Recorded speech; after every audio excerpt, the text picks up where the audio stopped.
Bapak, Ibu, Saudara yang dikasihi oleh Tuhan, salam sejahtera dalam Tuhan Yesus Kristus. Mari kita merenungkan firman Tuhan dari Injil Yohanes pasal 3 ayat 27. Demikian firman Tuhan.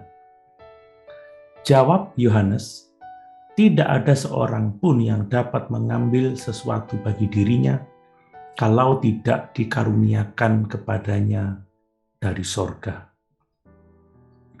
Perkataan Yohanes Pembaptis ini menyatakan kepada kita keputusasaan manusia dan pengharapan yang ada di dalam Tuhan. Tidak ada seorang pun di bumi ini yang dapat mengambil sesuatu bagi dirinya kecuali dikaruniakan kepadanya dari sorga. Dalam hal ini, Yohanes Pembaptis tidak berbicara soal hal-hal duniawi, tetapi tentang kebenaran rohani. Tidak ada seorang pun yang dapat memiliki kebenaran sejati kalau tidak diberikan oleh Tuhan kepadanya. Kebenaran ilahi berasal dari Roh Kudus, dan karena alasan itu, kebenaran ilahi hanya dapat diterima melalui wahyu Allah. Dalam surat-surat perjanjian barunya, Rasul Paulus berulang kali menyatakan ketidakmampuan akal manusia untuk menemukan atau memahami kebenaran ilahi. Dalam ketidakmampuan itu, kita melihat keputusasaan manusia. Yohanes Pembaptis berkata, kecuali diberikan kepadanya dari surga. Dan inilah harapan kita.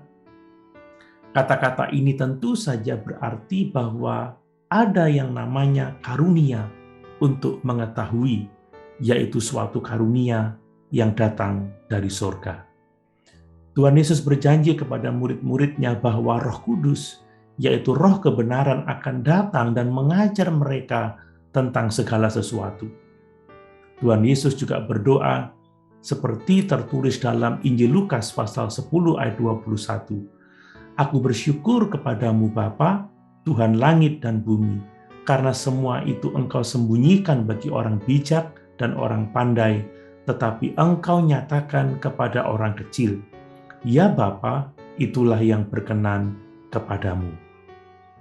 Bapak, Ibu, Saudara yang dikasihi oleh Tuhan, mari kita bersyukur karena melalui firman dan Roh Kudus, Tuhan berkenan menyatakan kepada kita kebenaran Injil yang membawa kita ke dalam persekutuan dengan Allah, yang berarti keselamatan jiwa kita. Mari kita berdoa agar ketika kita membaca firman Tuhan, Roh Kudus akan membantu kita memahami kebenaran rohaninya dan dapat menerapkannya dalam hidup kita. Haleluya. Tuhan Yesus memberkati.